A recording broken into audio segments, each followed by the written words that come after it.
한 목사님의 이야기를 들은 적이 있어요. 제가 이야기를 듣는데 굉장히 동의가 되더라고요. 이 목사님이 탁구를 그렇게 좋아했답니다. 그래서 탁구를 어마어마하게 좋아하는데, 한국인이 탁구는 현정화 씨를 굉장히 좋아하지 않습니까? 신앙도 좋고 현정화 씨 굉장히 잘했잖아요. 그래서 이 목사님 현정화 씨를 그렇게 좋아했는데, 어느 날 특별한 집회 때에 이 현정화 씨가 참석을 하게 되었고, 이 목사님이 현정화 씨로부터 쓰시던 탁구 라켓을 선물 받았어요. 굉장히 귀한 거죠. 그래서 이것을 집안의 가문으로 여기고 집에 잘 보관을 한다고 보관을 했습니다. 좀 시간이 지났습니다. 한 달 정도 지났을까요? 집에 왔는데, 이 목사님이 지금 너무너무 화가 나는 겁니다. 왜 그러냐면, 집에 와보니까 그 귀중한 탁구채가 컵받침으로 사용되고 있는 거예요. 야, 얼마나 귀중한 것인데, 이게 어마어마한 가치가 있는 것인데, 이것을 컵받침으로 쓰다니요. 물어보니까 라면 받침으로도 썼다고 합니다. 용서가 안 되는 거죠. 아니, 어떻게 짐승만도 못한 사람들 어떻게 이것을 그렇게 쓸 수 있냐. 너무 화가 났습니다. 그래서 사모님께 막 야단을 쳤습니다. 어떻게 그럴 수가 있냐. 개돼지들도 이건 중요한 줄 알겠다. 어떻게 이 현정화 씨 라켓을 모를 수 있냐. 이렇게 했다고 해요. 그때 사모님이 이렇게 말씀하셨다고 합니다. 조용한 목소리로. 그만큼 소중한 것이었으면 귀중하게 여기셨어야지요. 평상시에 바닥에 떨어져서 먼지 잔뜩 묻어 있고 발로 툭툭 치고 다니는데 누가 그것을 귀중한 줄 알겠어요. 당신을 보면서 우리는 그게 귀중한 건지 몰랐어요. 이렇게 이야기를 하셨다고요. 사모님의 말씀에 목사님 무슨 말을 하겠습니까? 아무 말도 못하죠. 맞는 말입니다. 가족들이 짐승이 아니라 가족에게 그 라켓을 아무 쓸모없는 것처럼 여기게 했던 그 목사님이 잘못된 거죠. 그 목사님이 멀쩡한, 아니 목사님보다 더 훌륭할지도 모르는 가족을 짐승으로 만든 거죠. 그런 것 같습니다. 저의 평상시의 행동과 저의 말과 저의 생각 때문에 제가 가장 귀하게 여기는 무언가를, 제가 소중한 것이라고 여기는 것, 제가 가장 귀한 것이라고 증명해야 되는 무엇인가를 제가 제대로 보여주지 못하는 때가 있다라는 생각이 듭니다. 오늘 함께 보는 마태복음 7장인 산상수훈의 마지막 부분이에요. 예수님께서는 그 귀중한 산상수훈을 다 이렇게 말씀을 쫙 이어가셨습니다. 산상수훈은 많은 성도들에 대한 말씀이기도 했지만 사실은 특별히 제자들을 향해서 지목해서 하셨던 말씀이거든요. 이렇게 귀한 산상수훈의 특별한 말씀이 증거되다가 오늘 이제 마지막 시간이 되었습니다. 이제 마지막 7장을 시작하시는 겁니다. 이제 조금 후면 이 산을 내려가셔야 되고 이제는 이 사람들을 못 보는 거예요. 그래서 이 시간을 지금 아주 귀중하게 여기시는데, 이 소중한 마지막 시간에 이 예수님께서는 오늘 본문 7장 1절에서 6절을 통해서 비판하지 말아라 라는 산상수훈의 결론을 지금 시작을 하시는 겁니다. 그런데 분명히 하자면 비판하지 말라가 주제가 아닙니다. 자세히 읽어보면 금방 캐치할 수 있죠. 1절을 다시 한번 읽어볼까요? 비판을 받지 아니하려거든 비판하지 말라 되는데, 원어를 보면요, 비판하지 말라가 주제가 전혀 아닙니다. 비판받지 않도록 하라. 이것이 예수님이 말씀하시고자 하시는 핵심입니다. 예수님은 자신을 따르는 이들에게, 특별히 제자들에게, 앞으로 나의 제자들로서 이 땅에서 살아가면서 다른 사람들에게 나에 대해서 전하고 내가 가르쳤던 말씀을 전할 때에 너희들은 비판받지 않도록 해야 돼. 이 말씀을 지금 하세요. 당연한 말씀입니다. 비판받는 사람들이 어떻게 제자가 되겠습니까? 사람들이 어떻게 비판받는 그 사람의 말을 듣고 또 그런 비판받는 사람을 따르겠습니까? 그러니 제자들에게 비판받지 않도록 하라는, 조심하라는 말씀은 아주 당연한 말씀이라고 할 수 있죠. 그런데 이런 맥락을 따라서 나가다가 뜬금없는 말씀이 나옵니다. 아무리 앞뒤를 살펴도요, 연관이 안 되는 말씀이 나옵니다. 그게 6절이에요. 6절 다 함께 읽어봅시다. 시작. 거룩한 것을 개에게 주지 말며 너희 진주를 돼지 앞에 던지지 말라. 그들이 그것을 발로 밟고 돌이켜 너희를 찢어 상하게 할까 염려하라. 어느 누구라도 제정신이라면 개나 돼지에게 반지, 목걸이 뭐 이런 보석을 맡기지 않을 것입니다. 왜냐하면 개와 돼지들은 그 보석의 가치를 모르기 때문이죠. 혹시라도 비싼 진주 줬다가 낼름 삼켜버리면 어떻게 하겠습니까? 그 오물 묻은 발로 이렇게 막 만지면 어떻게 하겠습니까? 그래서 절대로 동물들에게 비싼 보석을 맡기지는 않죠. 오늘 예수님께서는 제자들에게, 모여있는 수많은 사람들에게 거룩한 보석을 개와 돼지에게 주지 말아라, 이렇게 경고하십니다. 그러면서 비판하지 말고 특별히 비판받지 않도록 하라고 말씀하시면서 갑자기 개와 돼지들을 비판하시는 말씀을 하세요. 어떻게 보면 과장법 같고, 어떻게 보면 반어법 같고, 대체 무슨 연관성이 있을까요? 먼저 여기서 말씀하시는 개와 돼지가 대체 누구를 말하는 것일까요? 너무 귀엽지 않습니까? 개와 돼지. 성경 구절 읽어보면 예수님이 개와 돼지를 상당히 비판하시는 것 같습니다. 왜냐하면 개와 돼지가 복음을 거부하고 악랄하고 적극적으로 저항하기 때문입니다. 그렇습니다. 개와 돼지는 복음의 가치를 이해하지 못합니다. 오히려 비방하거나 해칠 수 있는 사람들을 비유적으로 그래서 개와 돼지의 말을 하지요. 그래서 이슬람 세력들, 무슬람 세력들 뭐 이런 쪽을 이렇게 비유한다라고 할 수 있을 것 같습니다. 다들 아시다시피 오래전에 한국에 있는 한 교회가, 대형 교회가 인터코벨 강요에 억지로 단기 선교를 따라갔다가 힘든 일이 있었죠. 인솔하시던 목사님이 돌아가시는 사건이 발생되었습니다. 그때 단기 선교단을 납치했던 사람들, 그런 사람들 보고 개와 돼지다 말할 수 있을 것 같습니다. 저는.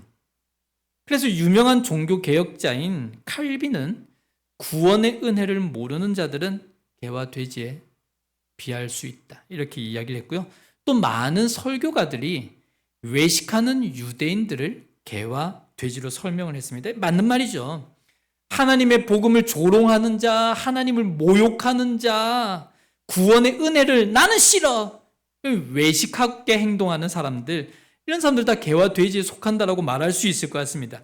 그렇다면 질문을 드릴게요. 그런 사람들에게는 복음을 전하면 안 됩니까?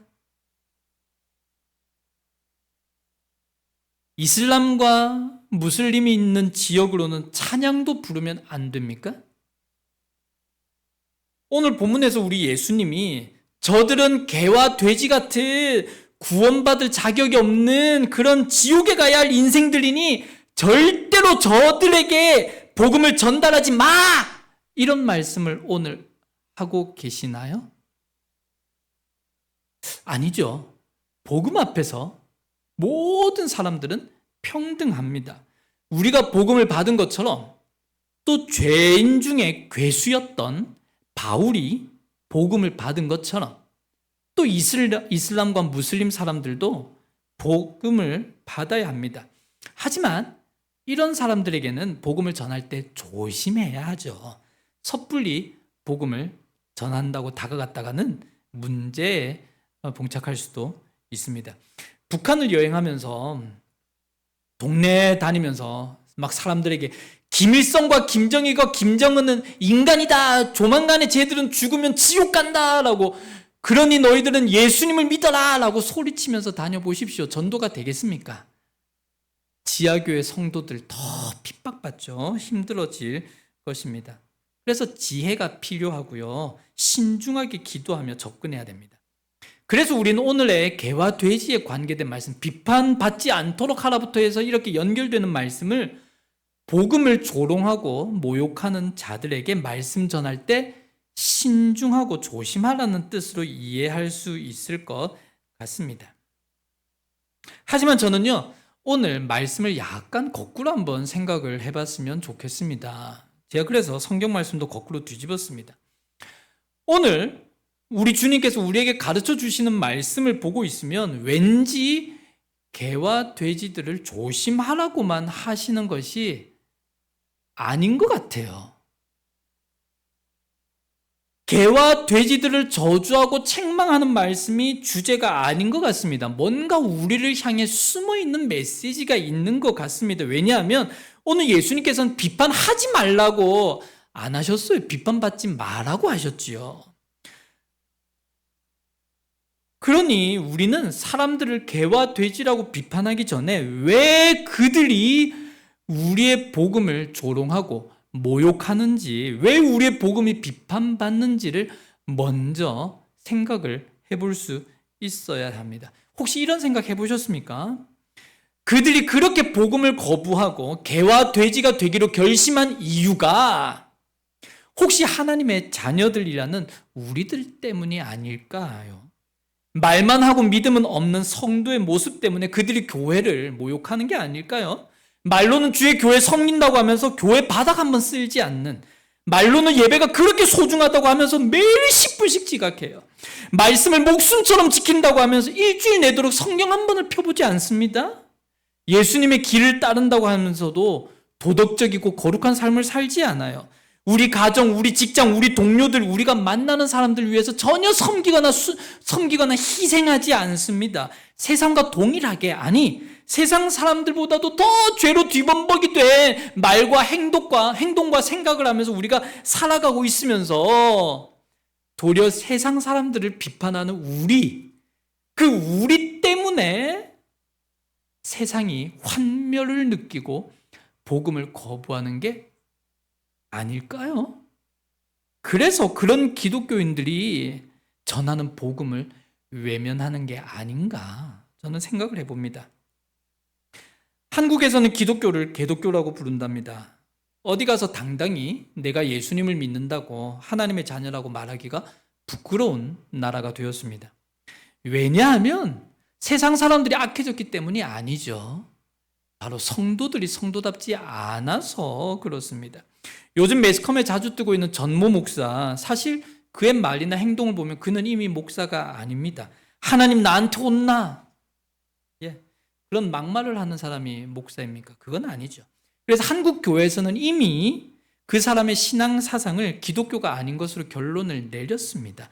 그가 더 이상 정상적인 목사직을 할 수 없다고 이미 판명을 내렸습니다. 그 사람 때문에 얼마나 많은 교회와 목사님들이 비판을 받고 있는지 모릅니다. 제가 살고 있는 필리핀 지역에서는 어디 가서 선교사라고 목사라고 말을 잘 하지 못합니다. 왜냐하면 선교사라는 이름으로 들어와서 범죄를 저지르는 분들이 꽤 많아요. 사실 그분들 진짜 선교사가 아닙니다. 진짜 목사가 아닌 분들이 많습니다. 몰래 들어왔는데 자기가 선교사라고 목사라고 말하면서 살아가면서 범죄를 저지릅니다. 그러니까 지역 주민들이 선교사라고 하면 의심부터 하고 들어가죠. 한 산족 동네가 있습니다. 저희 지역에 있는 한 산족 동네가 있는데 한국의 TV에까지 나왔던 지역이에요. 그리고 그 곳을 섬기던 선교사님이 한국의 TV에 나와서 막 이렇게 이야기까지 했습니다. 하지만 그분이 그 지역에서 쫓겨나셨습니다. 다시는 그 지역에 발도 들여놓지 말라는 경고를 받고 그 지역 근처에도 못 가십니다. 그 지역 원주민들이 그 지역을 봉쇄하고요. 그분이 못 들어오게 합니다. 왜냐하면 원주민들이 이 선교사라는 이름을 가지고 이분이 들어와서 얼마나 사람들을 이용해 먹고 나쁜 짓을 했는지를 다 알아버렸어요. 그래서 못 들어오게 합니다. 자, 여기서요. 복음을 전한다는 어쨌든 선교사, 어쨌든 목사, 그 사람을 마을에 못 들어오게 하는 주민들, 그 주민들을 향해서 복음을 막는다고 개라고 돼지라고 말할 수 있겠습니까? 할 수 없죠. 그들이 복음을 받아들이지 않는 오늘 성경에 나와 있는 표현대로 개와 돼지가 된 까닭은 바로 자칭 선교사, 자칭 목사라고 하는 자들 때문입니다. 제가 만약에 이 앞에 서서 말씀을 전하고 있는 입장에 제가 평상시 입에 항상 욕을 달고 산다고 생각해 보십시오. 오늘도 욕 비슷한 이름의 햄버거를 먹긴 했지만 그 욕 비슷한 말을 하면서 제가 살아간다고 해보십시오. 그러면서 설교하는 것입니다. 여러분 아름다운 입술을 가지셔야 됩니다. 설교하면 누가 듣겠습니까? 제가 폭력적인 행동을 하면서 여러분에게 온유할 것을 말한다고 가정해 보십시오. 제가 11조도 안 하고 예배도 일찍 와서 준비하는 모습도 없는데, 제가 성경도 잘 모르는데 제가 여러분을 향해서 11조 내세요, 교회 30분 일찍 오세요, 성경 공부 좀 하세요 라고 외친다면 누가 제 말을 듣겠습니까? 혹시 제 말을 따르지 않는다고 해서 제가 뒤에서 아이고 저들에게는 복음을 전해봤자 소용없어, 저들은 귀가 막힌 사람이야, 저들은 개화돼지야 라고 말할 수 있겠습니까? 결코 그렇게 할 수 없습니다. 왜냐하면 나를 만나는 사람들이 나 때문에 복음을 듣지 못하도록 내가 그들을 개와 돼지로 만들고 있는 장본인이기 때문입니다. 나 때문에 예수님을 싫어하게 되었고, 저 때문에 예수님의 말씀에 귀를 막게 된 것이에요. 저 때문에 십자가의 보혈이 가치를 잃어버렸고요, 저 때문에 하나님의 영광이 가려진 것입니다. 그래서 오늘 예수님께서는 산상수훈의 마지막에 들어서서 이제 수많은 사람들이 산을 내려가게 될 텐데, 그 내려가기 전에 오늘 결심을 하시고 말씀하십니다. 비판받지 않도록 해라. 너희들이 이 땅 살아가면서 너희들이 비판받을 때 저 사람들은 너희들의 말에 귀를 닫을 거야. 그래 놓고 너희들 저 사람들 향해서 개나 돼지라고 말할래? 그래, 억지로 귀를 닫고 안 듣는 사람이 있을 수 있어. 주의하게 접근해야 돼. 하지만 그 사람들을 개나 돼지로 만드는 게 너희들이면 안 돼. 저는 새벽기도 때마다 그 시편 말씀을 한 편씩 이렇게 강의로 진행을 하고 있습니다. 엊그제 새벽기도 때에 제가 새벽에 시편 50편을 나눴어요. 시편 50편은 이런 말씀으로 유명합니다. 감사로 제사를 드리는 자가 나를 영화롭게 하나니. 다들 뭐 이렇게 이 찬양으로도 나와 있죠. 그런데 사실 시편 50편은 감사로 제사를 드린 자가 나를 영화롭게 하는 하나님, 뭐 이런 내용이 시편 50편의 핵심이 아닙니다. 시편 50편의 핵심은 심판이거든요. 심판. 시편 50편을 보면 하나님께서 전 세계 사람들을 불러 모으십니다. 전 세계 사람들을 막 여기로 다 와라, 동서남북에서 다 와라 그러면서 한마디 더 하십니다. 하늘아 너도 내려와, 땅아 너도 올라와, 지금 다 와, 다 부르세요. 그래서 뭐 하시려고 하나 보니까 하나님께서 이 모든 천지 만물을 다 부르신 이유가 성도들을 심판하시려고 부르십니다. 이 천지 만물들은 다 알잖아요. 이 성도라고 하는 사람들이 세상에서 어떤 말을 하는지, 어떤 생각으로 어떻게 행동을 하는지, 어떤 계획을 짜고 어디로 걸어가는지 알기 때문이죠. 비록 사람들은 몰라도 하늘은 알고 땅은 안다는 것이죠. 그래서 하나님께서는 그 모든 것들을 불러오셔서 너희들이 증인이 되어라 말씀을 하십니다. 그만큼 성도들이 성도답지 않게 행동하니까 조심하라는 말씀을 강력하게 하시죠. 세상이 다 보고 있으니까 주의하라고 말씀하십니다. 우리에게는 누가 복음을 받을 수 있을지, 누가 복음을 받아들이지 않고 거부할지를 결정할 그 어떤 권한도 없습니다. 우리는 단지 우리의 아름다운 삶을 통해서 하나님을 제대로 보여줘야 할 거룩한 사명만이 존재할 뿐이죠. 그들이 도전받고 감동받고 그 사랑에 반응할 수 있도록 내 몸이 예수 그리스도가 되어야 하는 의무가 우리에게 존재할 뿐입니다. 이를 위해서 우리는 끊임없이 훈련되어야 됩니다. 끊임없이 변화되어야 됩니다. 내가 좋다고 내가 싫다고 아니요. 마음에 든다고 마음에 들지 않는다고 아니요. 내 입맛에 맞는다고 맞지 않는다고 아니요. 하나님의 나라를 위해서, 세상을 향해 조롱당하지 않도록을 위해서, 신앙과 인성과 실력을 갖추기 위해서 끊임없이 계속적으로 내 스스로를 훈련하고 변화시켜 가야 됩니다. 내가 지금까지 회색으로 살았다면 빨간색으로 다시 덧칠해야 됩니다. 그것이 성도의 삶이고 제자의 삶이고, 그것이 바로 산상수훈에서 말씀하시는 제자도입니다. 주변 사람들을 개와 돼지로 만들까 봐 걱정이 됩니다. 그들에게는 지금이, 오늘이, 내일이 마지막 기회일 수 있는데 나의 모습 때문에 그들이 하나님을 믿지 못하게 된다면 하나님 마음이 많이 아프시겠죠.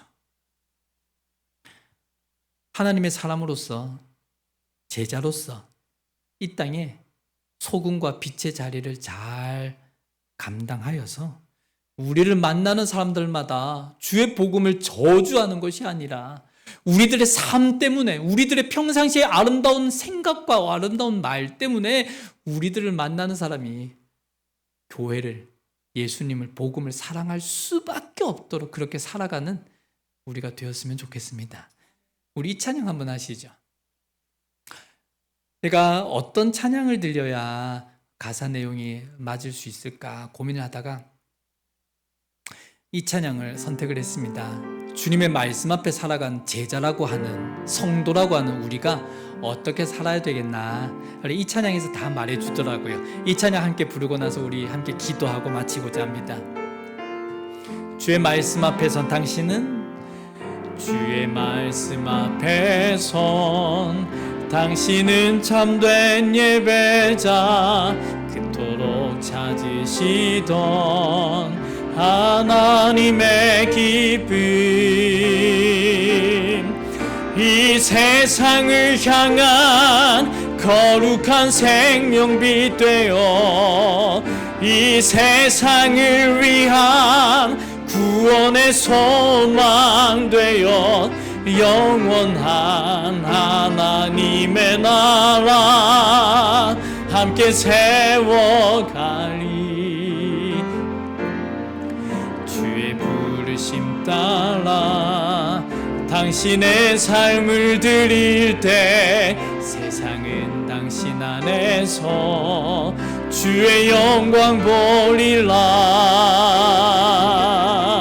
이 세상을 이길 주님의 군사 되어 이 세상을 섬길 주님의 손과 발 되어 영원한 하나님의 나라 함께 세워가리. 이 세상을 이길 주님의 군사 되어 이 세상을 섬길 주님의 손과 발 되어 영원한 하나님의 나라 함께 세워가리. 아멘. 참 말씀이 항상 복 많이 받으세요, 은혜 많이 받으세요, 이런 말씀만 나오면 얼마나 힘이 되고 좋겠습니까? 하지만 금요일 저녁이기 때문에 특별히 나오신 우리들은 그래도 하나님의 사람이라는 마음으로 살아가기 때문에 오늘의 말씀을 두려움 가운데 전합니다. 세상 사람들을 개와 돼지로 만드시면 안 됩니다. 나를 만나는 모든 사람들이 나 때문에 교회가 싫다고 하고요, 나 때문에 복음이 믿어지지 않는다라고 하면 하나님 가슴이 너무 많이 아플 것 같습니다. 제가 제일 부족합니다. 왜냐하면 제가 목사기 때문에. 하지만 이곳에 있는 모두들 다 인정하실 줄로 압니다. 우리가 너무나 부족하다는 거. 이제 함께 기도하실 때에 정말로 하나님 나라를 위해서 아름답게 내 자신이 변화되고 내가 우리의 삶을 통해 복음의 가치를 멋지게 이 땅에 증명해낼 수 있는 아름다운 삶, 그런 삶을 살게 해달라고 우리 한번 기도했으면 좋겠어요. 뒤에 불을 한번 꺼주시면 감사하겠습니다. 그렇게 우리 한번 기도를 합시다.